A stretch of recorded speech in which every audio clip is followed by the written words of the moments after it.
একেবারে নাক পর্যন্ত কর্জে ডিব্বা গেছি কি বাড়ির এমন কোন মানুষ নাই যার থেকে আমি টাকা ধার করি, সেই জন্য আমরা দুইজন পলায় তোমাকে বাড়িতে চলে আসছি।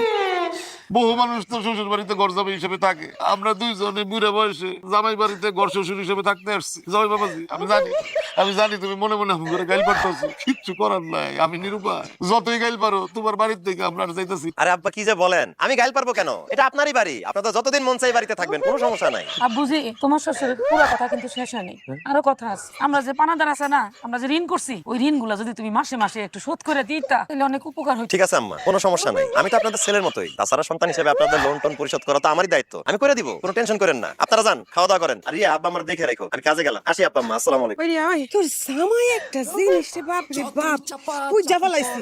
যাই করস না কেন, হ্যাঁ স্যাপ তুই উড়াইতে পারবি না। সোহাগলে একটা মুখ দেখতি পুরো বাড়ি ভাঙচুর করে মাথায় উড়ে ফেলাই। ওইটাই তো স্বাভাবিক আছিল রে আপা, কিন্তু আমার যে জামাই উনি তো একটা অস্বাভাবিক মানুষ। তো কিছু বুঝি না আমি কি করবো, এলাকাই তো তোমার আব্বা মা সবাই আনাইছে, এখন যদি কিছু একটা হয়। মাগো, এত তাড়াতাড়ি হতাশ হয়ে যাইও না মা, এত তাড়াতাড়ি হতাশ হইও না। আমরা চলে আসছি না, অবশ্যই একটা সমাধান বাইর করে ফেলাবো।